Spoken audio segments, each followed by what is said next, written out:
মঞ্চে বসা বিশেষ অতিথি বাংলাদেশ জামাত ইসলামী ঢাকা মহানগরী উত্তরের সম্মানিত আমির জননেতা জনাব সেলিম উদ্দিন, নায়েবে আমির সহ অন্যান্য নেতৃবৃন্দ, শ্রমিক কল্যাণ ফেডারেশনের সম্মানিত নেতৃবৃন্দ, শ্রমিক বন্ধুগণ, সাংবাদিক ভাইরা, আল্লাহ তাবারক ওয়া তাআলার শুকরিয়া আদায় করছি যে আল্লাহ তাআলা একটি বর্ষণমুখর পরিবেশেও আজকে আমাদেরকে এখানে দুটি কথা বলার জন্য দাঁড়াবার তৌফিক দান করেছেন। আলহামদুলিল্লাহ। আপনারা সবাই কেমন আছেন? মেঘে ভিজেও ভালো আছেন? চেয়ার মাথায় নিয়েও ভালো আছেন? আল্লাহু আকবার। আমরা সবাই জানি বিগত জুলাই বিপ্লবের আগে বাংলাদেশ ফ্যাসিবাদের কবলে ছিল। তাদের হাতে কেউ নিরাপদ ছিল না।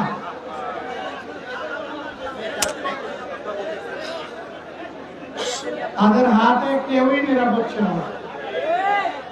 এই দেশকে নিরাপদ করার জন্য এবং ফ্যাসিবাদের হাত থেকে উদ্ধার করার জন্য ছাত্র তরুণ যুবকদের নেতৃত্বে, শ্রমিক বন্ধুদের নেতৃত্বে এই দেশে আপামর জনগণ রাস্তায় নেমে এসেছিল এবং ফ্যাসিবাদের প্রতীক শেখ হাসিনাকে দেশ ছেড়ে পালাতে বাধ্য করেছিল।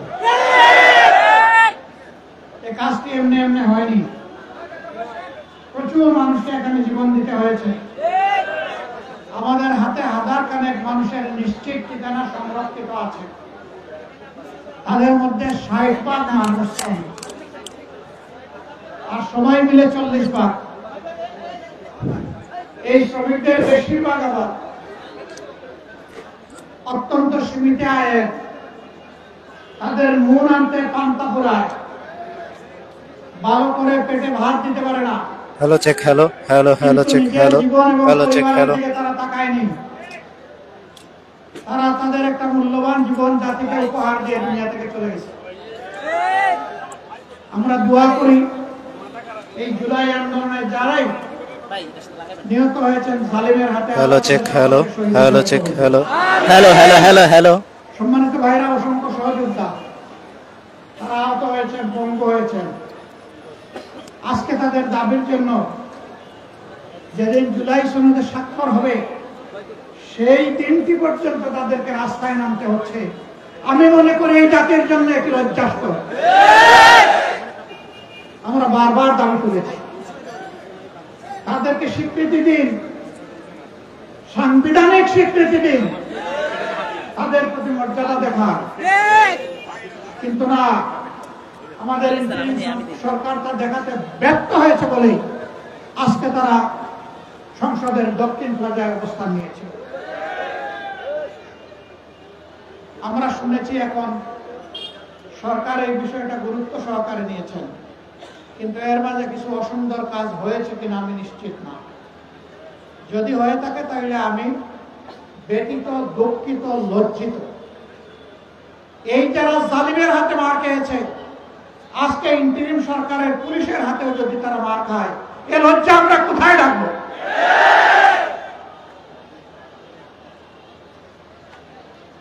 আমরা সরকারকে বলবো, দয়া করে নিজেদের দায়িত্বের প্রতি আপনারা সুবিচার করুন। আমরা আর তাদেরকে রাস্তায় দেখতে চাই না। আরো অনেকে দাবি দেওয়া নিয়ে নেমেছেন। অনেকের দাবি দেওয়া জুলাই যোদ্ধাদের দাবি দেওয়া এক না। এটাকে ভিন্ন মর্যাদার চোখে অবশ্যই দেখতে হবে। বন্ধুগণ, আসলে যে সমাজের সর্বাঙ্গে ব্যথা, আপনি মলম লাগাবেন কোথা? দুর্নীতিতে এই সমাজ পুরোপুরি ছেয়ে আছে। আগেও ফ্যাসিজমের সময় দুর্নীতি হয়েছে, এখন আরো বিপুল শক্তিতে এখন দুর্নীতি হচ্ছে। কোথাও মানুষের কোন শান্তি নেই, নিরাপত্তা নেই, ইজ্জত নেই। প্রতিদিন চাঁদাবাজি, এইটা সেইটা কেন্দ্র করে অহরহ মহৎ হচ্ছে, দুর্ঘটনা এর তো সমাপ্তি অবশ্যই হতে হবে। কে করবে এই সমাপ্তি? যারা নিজেরা ধৈর্য ধরে দায়িত্বশীলতার পরিচয় দিচ্ছে, যারা দেশের মানুষকে নিয়ে আগামীর একটি নতুন বাংলাদেশের স্বপ্ন দেখে, তারাই কেবল পারবে এই যন্ত্রণা থেকে জাতিকে মুক্ত করতে। আমরা একটি নিপীড়িত সংগঠন, আমাদের সাথে যে আচরণ করা হয়েছে, এই পাক ভারত উপমহাদেশে কারো সাথে সেই আচরণ করা হয়নি।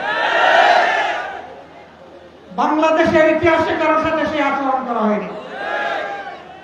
এক এক করে আমাদের 11 জন নেতা সহ হাজারো সহকর্মীকে হত্যা করা হয়েছে। এর পাশাপাশি হাজার হাজার সহকর্মীকে পঙ্গ করা হয়েছে, চাকরি ছাড়া করা হয়েছে, বাড়ি ছাড়া করা হয়েছে, বাড়িঘর বুলডোজার দিয়ে ভেঙে দেওয়া হয়েছে, সবগুলো অফিস বন্ধ করে রাখা হয়েছে, আমাদের প্রতীক কেড়ে নেওয়া হয়েছে, আমাদের সংগঠনকে দিশেহারা সরকার শেষ পর্যন্ত নিষিদ্ধ ঘোষণা করেছে। বলেন এটা কারো প্রতি করেছে? কোন কালে করেছে? কারো প্রতি এটা হয়নি। কিন্তু যখন 5 আগস্ট বিপ্লব হয়ে গেল, আমরা সিদ্ধান্ত নিলাম এই মজদুর সংগঠনকে এই সবার আগে এগিয়ে আসতে হবে, এই সমাজের পক্ষে মানুষের কল্যাণের জন্য, শান্তি শৃঙ্খলা ফিরিয়ে আনার জন্য। আমরা ঘোষণা দিলাম আমরা ব্যক্তিগত পর্যায়ে কারোর উপর থেকে কোন ধরনের প্রতিশোধ নেব না। তবে ক্ষতিগ্রস্ত পরিবার এবং ব্যক্তি তাদের ন্যায় বিচার পাওয়ার অধিকার আছে। তারা যদি আদালতের আশ্রয় নেয়, আমরা তাদেরকে সর্বাত্মক সহযোগিতা করব। আফসোস আমাদের মিডিয়ার সকলে নয়, 2-1 জন মগজ বিগড়ে গেল, তারা আমার কথাটাকে উল্টায় ফেললেন। তারা বললেন যে জামাতের আমির আওয়ামী লীগকে ক্ষমা করে দিয়েছে। আওয়ামী লীগ শব্দটাও আমি মুখে আনি। আমি তখন ওই মিডিয়াকে জিজ্ঞেস করলাম যে আপনার কানে কি তালা ছিল আর চোখে কি আপনি স্টিলের চশমা পরেছিলেন? কেন আপনি আপনার কথা আমার উপর চাপাই দিলেন? আপনি তো এই নিউজটা করেছেন পারভার্টেড নিউজ, ন্যায়ভ্রষ্ট নিউজ। আপনি সাদাকে সাদা বলেন নাই, কালোকে কালো বলেন নাই, আপনি সাদাকে কালো বানিয়েছেন। সম্মানিত ভাইরা, আমাদের অবস্থান ওখানেই আছে, আমরা বদলাইনি। আমরা বলেছিলাম আমাদের সহকর্মীদেরকে চতুর্দিকে সতর্ক দৃষ্টি রাখুন, কেউ যাতে সমাজকে অস্থির করতে না পারে। আমরা বলেছিলাম চলে যান, ইসলাম, হিন্দু ধর্ম, বৌদ্ধ ধর্ম, খ্রিস্ট ধর্ম সকলের উপাসনালয়, মসজিদ সহ সবগুলোকে ভাড়া বসা। আমাদের সহকর্মীরা একটানা 15 দিন মেঘে ভিজে রোদে শুকিয়ে সেই দায়িত্ব 24 ঘন্টা পালন করেছে। 15 দিন পরে সবার সাথে আলাপ আলোচনার প্রেক্ষিতে আমরা আমাদের কর্মীদেরকে ঘরে ফিরিয়ে দিয়েছি। আমরা আমাদের সহকর্মীদেরকে বলেছিলাম সাবধান, আমরা জানি 15 বছর অনেক ক্ষতিগ্রস্ত হয়েছে, আর্থিকভাবে, দৈহিকভাবে, মান ইজ্জতের দিক থেকে, কিন্তু অবৈধ হাত কারো দিকে বাড়ানো যাবে না, কোন চাঁদাবাজি চলবে না, আমরা কোন চাঁদাবাজ দেখতে চাই না। আমরা অফিসে যারা দায় দায়িত্ব পালন করছেন তারা এই নতুন বাংলাদেশে ঘুষ খাবেন, এটা আমরা দেখতে চাই না। হ্যাঁ, আমরা চেষ্টা করেছি আমাদের সহকর্মীদেরকে নিয়ন্ত্রণ করতে। এর মাঝে কেউ ব্যতিক্রম করলে ছাড় দেই নাই, 2-1টা ব্যতিক্রম হয়েছে, কঠোরভাবে তাদেরকে ধরা হয়েছে, ব্যবস্থা নেওয়া হয়েছে। কিন্তু আলহামদুলিল্লাহ বাংলাদেশের আপামর জনতার সাক্ষী, আজ বাংলাদেশ জামাতে ইসলামী চাঁদাবাজ দল হিসাবে পরিচিতি লাভ করে না, বরঞ্চ নিরীহ জনগণের পাশে, ব্যবসায়ীদের পাশে দাঁড়াতে গিয়ে, ফুটপাতের আমার ক্ষুদ্র হকার ব্যবসায়ী ভাইদের পাশে দাঁড়াতে গিয়ে বহু জায়গায় আমাদের মানুষ সন্ত্রাসীদের হাতে, চাঁদাবাজদের হাতে আহত হয়েছে। হ্যাঁ, এটি নিয়ন্ত্রণ করার দায়িত্ব সরকারের। আমরা তো সরকারের কেউ না, আমরা সরকারকে দাবি জানিয়েছি, কিন্তু এই সরকার কিছুই করতে পারে না। আমরা কথা দিয়েছি দেশবাসী, আপনাদের ভালোবাসা এবং সমর্থনে আল্লাহ রাব্বুল আলামিন যদি আমাদেরকে এই দেশবাসীর খেদমতের দায়িত্ব দেন, সরকার গঠনের সুযোগ দেন, আমরা নিজেরা চাঁদা তুলব না, নিরীহ জনগণের কাছ থেকে জুলুম করে এবং কাউকে চাঁদাবাজি করতে দেব না। অফিস আদালতে ঘুষের বাণিজ্য আর চলবে না, অবৈধ দখলদারি বরদাস্ত করা হবে না, দুর্নীতির মূল জড় কেটে দেওয়া হবে ইনশাআল্লাহ। আমরা একটা দুর্নীতিমুক্ত বাংলাদেশ দেখতে চাই। জাতি, ধর্ম, দল, মত নির্বিশেষে 18 কোটি মানুষের প্রত্যেকটা নারী পুরুষ রাষ্ট্রীয় সংবিধান স্বীকৃত তার সকল অধিকার সমানভাবে ভোগ করবে ইনশাআল্লাহ। আমরা সকলের জন্য ন্যায় বিচার কায়েম করব। বিচারে কারো প্রতি কোনো সামান্য তারতম্য করা হবে না। আমাদের শ্রমিক ভাই বোনদেরকে নিজেদের ন্যায্য দাবি আদায়ে রাস্তায় নেমে আর জীবন দিতে হবে না। তারা ঘরে বসে তাদের অধিকার পাবে। শ্রমিকরা যদি তাদের শ্রমের ন্যায্য মূল্যায়ন পায়, তাহলে মালিকরাই উপকৃত হবে। তখন তারা সন্তুষ্টির সাথে পূর্ণ যোগ্যতা উজাড় করে তারা তখন কলকারখানার গতি বাড়িয়ে দেবে। এতে মালিকরাই উপকৃত হবে। শ্রমিক টকাইয়া কোনো মালিক বাঁচবেন না। শ্রমিক মরলে আপনার ইন্ডাস্ট্রি বা কারখানারও মৃত্যু হতে বাধ্য। আমরা এখানে শ্রমিক মালিক সংঘাত চাই না। আমরা চাই শ্রমিক মালিক পরস্পরের সহযোগী, পরস্পরের ভাই। আমরা এই সহমর্মিতা, সহযোগিতার ভাবটাই আমরা এখানে স্থির করতে চাই। কিন্তু আফসোস, যুগের পর যুগ বিভিন্ন শ্রমিক সংগঠন আমাদের শ্রমিক ভাইদের অধিকারকে বিক্রি করে নিজেরা লাভবান হয়েছে। শ্রমিকদের ন্যায্য কোনো দাবি তারা আদায় করে নাই। শ্রমিকরা পথে পথে কষ্ট করেছে, জীবন দিয়েছে, পঙ্গু হয়েছে, চাকরি হারা হয়েছে, লাভবান হয়েছেন নেতারা। বাংলাদেশ জামাত ইসলামী এই বৈষম্যের বিরুদ্ধে। সম্মানিত ভাইয়েরা, এই কাফরুল মিরপুরে এক সময় কিসের রাজত্ব ছিল তার সাক্ষী আপনারা। আল্লাহ তাআলার কাছে সাহায্য চাই, আবার যেন সেই দুঃশাসন এখানে ফিরে না আসে, কারো হাত ধরেই যেন এখানে ফিরে না আসে। এই এলাকার মানুষ শান্তি এবং সম্মানের সাথে যেন বসবাস করতে হবে।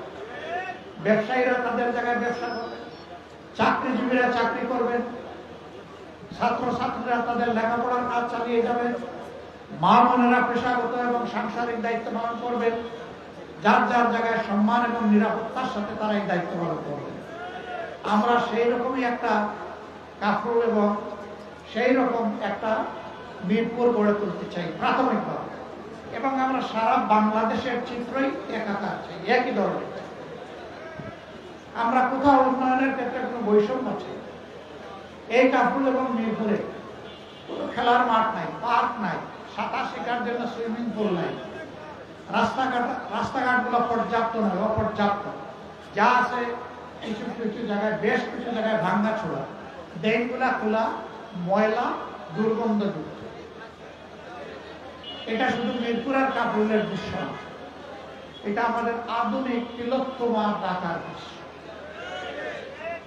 আপনি ঘর থেকে বের হয়েছেন, হয় আপনার নাক দুর্গন্ধ প্রুফ হয়ে গেছে, অথবা নাক চেপে আপনাকে রাস্তা অতিক্রম করতে হবে। এর পাশাপাশি ছিনতাইকারী, চোর, ডাকাতদের, বাটপারদের হাতে আপনাকে পড়তে হবে। আমরা এই সকল যন্ত্রণা থেকে সমাজকে মুক্তির জন্য লড়াই করতে চাই। আমরা সমাজের অপকর্মে লিপ্ত, দুর্নীতিতে লিপ্ত, চাঁদাবাজিতে লিপ্ত, তাদেরকে একটা সিম্পল মেসেজ দিতে চাই। এই সব অপকর্মের বিরুদ্ধে লড়াই আমরা শুরু করেছি।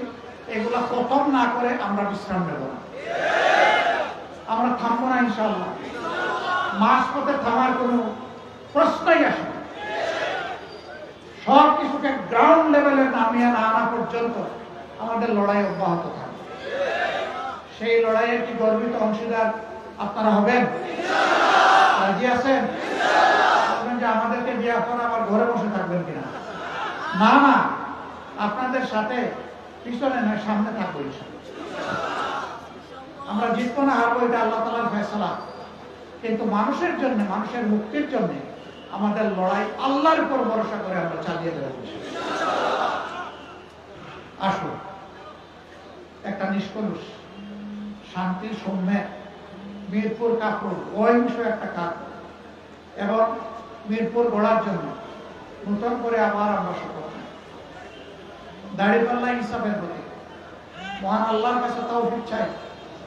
আল্লাহ তাআলার দেওয়া এই ন্যায়নিষ্ঠ প্রতীকের সাথে আমরা যেন কোনো ধরনের বিশ্বাসঘাতকতা না করি। আমরা যেন আল্লাহর দেওয়া এই প্রতীকের মর্যাদা রক্ষা করতে পারি। এই প্রতীকের কথা কালামে হাকিমে উল্লেখ করা হয়েছে। ইন্নাল্লাহা ইয়া'মুরুকুম বিল আদলি ওয়াল ইহসান। আল্লাহ তাআলা তোমাদেরকে নিশ্চিতভাবে নির্দেশ দিচ্ছেন, তোমরা সমাজে ন্যায় বিচার সুবিচার কায়েম করো। এই মিজান, এই পাল্লার মাধ্যমে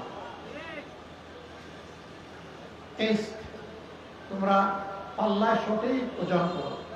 এই ওজনের মানে শুধু মাল ওজন করো, মালের ওজন এবং মানুষের অধিকারের ওজন, সবকিছু এই পাল্লায় হবে ইনশাআল্লাহ। আপনারা দোয়া করবেন। কষ্ট করে এসেছেন, বৃষ্টির মধ্যে এসে দেখি এখানে বলা হচ্ছে দাড়িপাল্লার প্রতীকের স্লোগান, কিন্তু সবার মাথায় দেখি একটা করে চেয়ার, কারণ উপর থেকে বৃষ্টি পড়ছে। এখন আল্লাহ তাআলা রহম করেছেন, চেয়ার এখন আমাদের কোমরের নিচে চলে গেছে, এখন আর মাথার উপরে না। আল্লাহ রাব্বুল আলামিন আমাদের সবাইকে দেশের জন্য, মানুষের জন্য, আল্লাহর জন্য, আল্লাহর দ্বীনের জন্য, মানবতার জন্য, দেশের জন্য, বিদেশের জন্য, মানবতার যেখানে এই দুঃখে দুঃখে মরছে সবার জন্য আমরা যাতে কাজ করতে পারি সেই তৌফিক আল্লাহ আমাদের দান। সোনার বাংলাদেশ, নতুন বাংলাদেশ, স্বপ্নের বাংলাদেশ, শহীদদের বাংলাদেশ, জুলাই যোদ্ধাদের বাংলাদেশ, 18 কোটি মানুষের প্রাণের বাংলাদেশ গড়ার জন্য আল্লাহ তাআলা বাংলাদেশ জামাত ইসলামকে কবুল করুন। আমরা একা ক্ষমতার সাহায্য নিতে চাচ্ছি না, ক্ষমতার কোনো সাহায্য নিতে চাচ্ছি। আল্লাহ যদি সরকার গঠনের সুযোগ দেন, আমরা ইনশাআল্লাহ সবাইকে নিয়েই করব। এমনকি নির্বাচনে যারা আমাদের বিরোধিতা করবে তাদেরকেও বলবো, আসুন এই মূলনীতির ভিত্তিতে আমরা দেশ থেকে দুর্নীতি নির্মূল করে একটা সুন্দর বাংলাদেশ, দুর্নীতিমুক্ত বাংলাদেশ গড়তে চাই। আপনারাও আসুন যদি এই নীতির সাথে আপনারা একমত হন। যারাই একমত হবেন তাদের ধর্ম কি, দল কি আমরা দেখবো না, তাদেরকে সম্মানের সাথে বুকে ধারণ করে একসাথে সরকার গঠন করা হবে এবং সম্মিলিত সরকার পরিচালনা করা হবে ইনশাআল্লাহ। সেই দিনটির জন্য আল্লাহর দরবারে কামনা করে আপনাদের সবার প্রতি গভীর কৃতজ্ঞতা এবং ধন্যবাদ জানিয়ে বিদায় নেওয়ার আগে দোয়া করি আল্লাহ তাআলা আপনাদের হায়াতে, সেহাতে, আপনাদের ইলমে, আমলে, ইজ্জতে এবং নিজেকে বারাকা দান করুন। আল্লাহ রাব্বুল আলামিন গর্বের বাংলাদেশ গড়ার জন্য উপস্থিত সকলের দুইটা হাতকে আল্লাহ কবুল করুন। সুবহানাল্লাহি ওয়া বিহামদিহি, আশহাদু আল্লা ইলাহা ইল্লা আনতা, আস্তাগফিরুকা ওয়া আতুবু ইলাইক। আসসালামু আলাইকুম ওয়া রাহমাতুল্লাহি ওয়া বারাকাতুহু। সাংবাদিক বন্ধুগণ, আমি আপনাদের প্রতি গভীর শ্রদ্ধাশীল। আমি একটা ক্ষুদ্র সংবাদপত্রের মানুষ বলে জন্মদাতা, অতএব আমি আপনাদের পরিবারের সদস্য। এই সদস্যকে একটু মায়ার চোখে দেখবে।